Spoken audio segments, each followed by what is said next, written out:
Paz, igreja. Quero agradecer este momento, esse convite. Agradecer às minhas pastoras, meus pastores, pela oportunidade, de estarmos aqui falando um pouquinho do que Deus fez. Uma parte, do que Deus fez na minha vida. Eu fui convidada para falar sobre um momento e uma experiência que eu tive no curso Mulher Única. E foi um momento muito especial.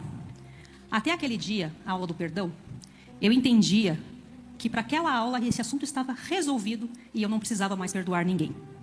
Mas enquanto a aula acontecia, naquele dia, Deus começou a falar comigo de uma forma muito especial e Ele falou: você precisa se perdoar.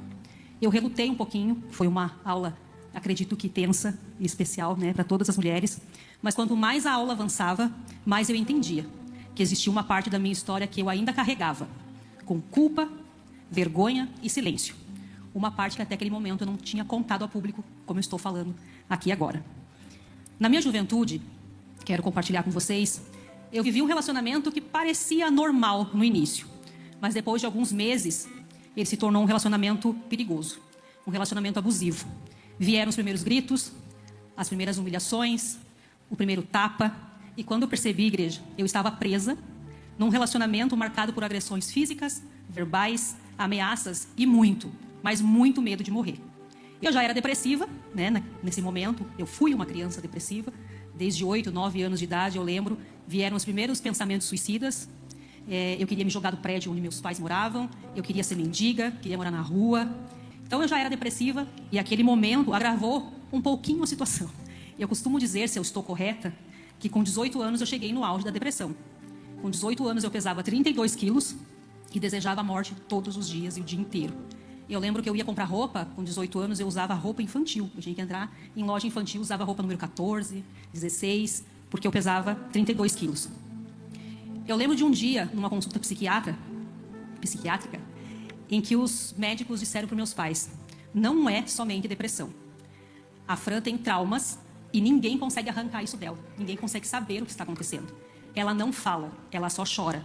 Vocês precisam descobrir o que está acontecendo com ela. Porque se vocês deixarem ela por mais de 5 minutos sozinha, realmente, ela vai tirar a vida dela.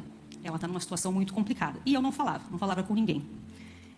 Por muitos anos, até esses 18 anos, de 18 para 19, eu carreguei essa parte da história com muita vergonha. Por que vergonha, irmãos? Porque eu tinha muito medo de julgamento. Talvez eu era uma das pessoas que, se não tivesse passado por isso, eu ia estar julgando, não sei. Mas eu tinha muito medo dos julgamentos, das opiniões, das perguntas. E, infelizmente, em alguns momentos eu ouvi algumas das coisas que eu tinha mais medo. Aquelas opiniões, Porque se está envolvida com uma pessoa assim, é igual a ela.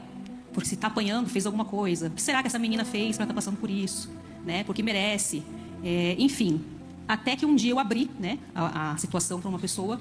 Eu sempre contava para as pessoas, dizia: eu conheço alguém que passou por isso. E eu vi os julgamentos no olhar de algumas pessoas. Até que eu abri para uma pessoa, que era eu, essa menina, que era eu, essa jovem. E depois a gente se entendeu, ele me pediu perdão, me ajudou. Mas a primeira frase que eu ouvi foi: mas como uma menina inteligente como você caiu numa cilada dessas? Isso foi para mim um momento em que eu resolvi me fechar e dizer: essa parte eu não quero contar, eu não quero lembrar e eu vou guardar para mim. Eu já testemunhei aqui nesse altar, eu sempre falei abertamente sobre depressão, sobre pensamentos suicidas, sobre sofrimento emocional, sobre o desejo de ser mendiga, como eu falei agora, mas essa parte eu guardava em silêncio. Até que com 20 anos eu casei, e meu esposo, que já era meu amigo na época, sabia do que tinha acontecido. Ele sempre me dizia: isso também faz parte do seu testemunho, peça ajuda a Deus. Deus vai te ajudar a falar e você vai ajudar outras pessoas através dessa experiência. Eu não imaginava que ia demorar 20 anos, já faz 20 anos que eu sou casada. E isso aconteceu agora no curso. Eu ainda não conseguia falar, E até chegar naquela aula, eu entendi que, para me perdoar, vinha uma parte muito difícil. Eu tinha que liberar o perdão para essa pessoa. Igreja, foi muito difícil. Eu chorava, acho que as professoras olhavam para mim e não sabiam o que faziam, Gilmara? A Dani, acho que não está aí, me ajudou muito. Eu chorava, a voz não saía. E eu lembro delas olhando para mim, orando, dizendo assim: Fran, fala. Você quer perdoar essa pessoa? E eu fazia assim com a cabeça. Não sei se a Gilmara lembra. Mas eu não falava, eu só fazia assim. Eu não queria falar. Mas aquelas mulheres que estavam ali olharam para mim e insistentemente elas falavam. E repetiam algo que eu digo que eu precisava ter ouvido, não de pessoas da minha família que eu ouvia, mas de pessoas de fora, de pessoas que não me amavam como a minha família amava. Elas olhavam para mim e diziam assim: Fran, você foi a vítima. Você não é culpada. Você não merecia isso. E ninguém merece isso.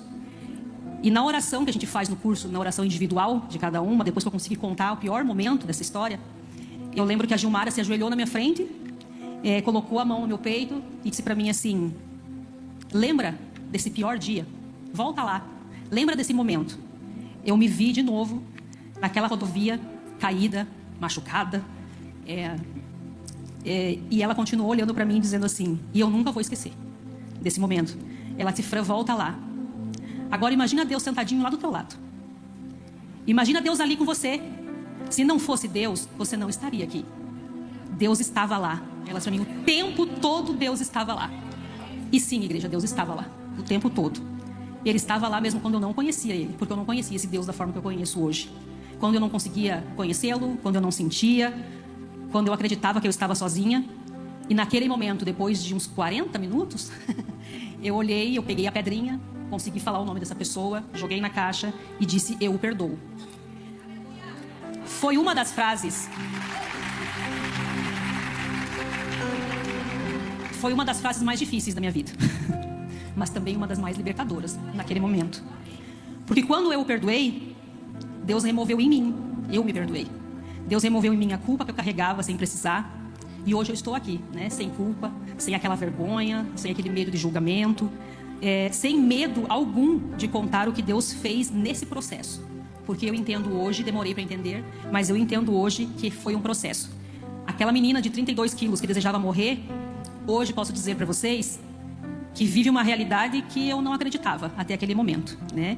Deus me deu uma família linda, um esposo que caminha comigo todos os dias, lindo, meu intercessor, que acredita muito no meu chamado, muito no meu ministério, intercede, me incentiva todos os dias. Uma filha, gente, maravilhosa, quem conhece a Mical sabe disso, uma filha temente a Deus, maravilhosa. Um lar que eu tenho o prazer todos os dias de voltar para casa, de estar em casa. Naquele processo difícil, Deus revelou o propósito, Deus revelou meu ministério. Profissionalmente eu ajudo, desenvolvo líderes, pessoas, eu ajudo pessoas o dia inteiro e nunca perco a oportunidade de falar quem é Deus nos momentos em que eu tenho a oportunidade. Deus me deu amigos e essa oportunidade de contar a minha história aqui hoje também. Deus não desperdiça processos. Os processos, é claro que não foram bons, né?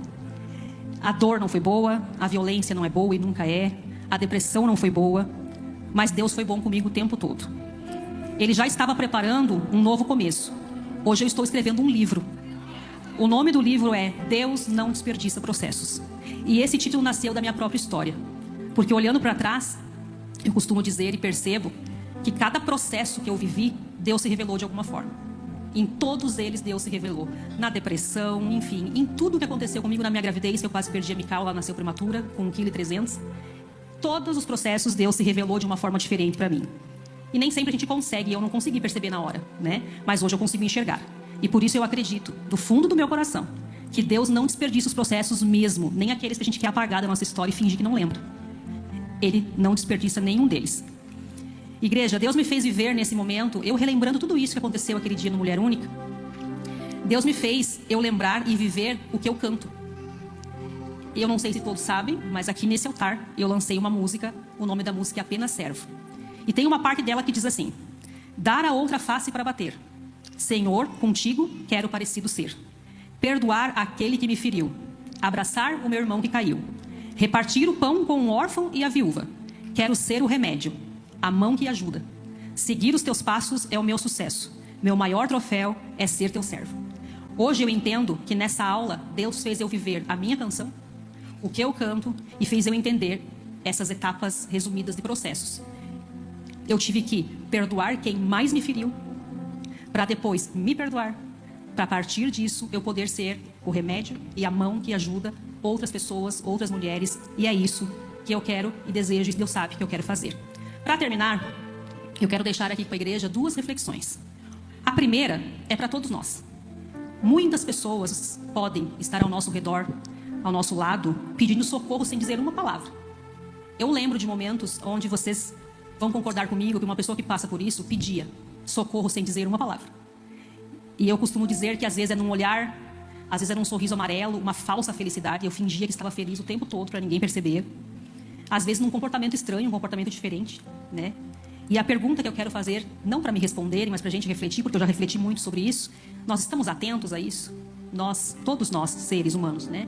O fator humano é muito importante. Nós estamos preparados, nós estamos atentos, porque existe diferença entre ouvir e escutar com empatia. Isso eu falo num dos meus cursos de comunicação assertiva que eu dou dentro das empresas. Ouvir é perceber um som. Escutar é prestar atenção ao que está sendo dito. Mas escutar com empatia é tentar compreender os sentimentos que estão por trás das falas, das palavras, e muitas vezes os sentimentos que estão por trás do silêncio. É ou não é verdade? Muitas vezes nós nos pegamos ouvindo e não escutando. E muito menos, né, escutando com empatia. E talvez essa seja uma das principais lições que eu aprendi. Muitas pessoas falaram comigo e me ouviram. Poucas escutaram. Poucas perceberam. E talvez perto de nós tenha pessoas ao nosso redor pedindo socorro. Eu lembro de um dia que eu, sem conhecer Deus, eu dobrei o meu joelho, eu só olhei para o teto da minha casa e disse socorro. Eu só consegui dizer socorro, eu não consegui dizer mais nada. E muitas pessoas podem estar pedindo socorro com um olhar, com um sorriso, com um comportamento, e que Deus nos dê sensibilidade para perceber isso. E a segunda reflexão é especialmente para as mulheres que estão me ouvindo. Se você ainda não conhece o Mulher Única, procure conhecer. Faça o curso, tente entender o que é e faça. Eu incentivo que faça. Porque, acho que eu falei para a Gilmara também há poucos dias, o que Deus começa ali, mulheres, não termina no dia da formação, quando a gente joga aquele chapéu para cima, que é uma emoção tão linda. É uma emoção a gente jogar aquele chapéu e dizer a gente venceu os 3 meses e aprendeu muita coisa. Então as lições, o que as lições geram na vida da gente não termina ali na formação.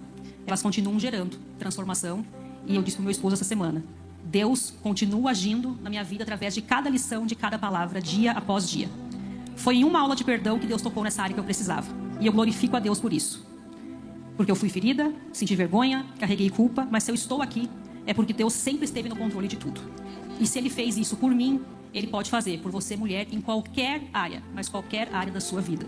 Então eu volto a dizer, procure, entenda e faça o Mulher Única. Porque Deus não desperdiça processos. Obrigada, gente.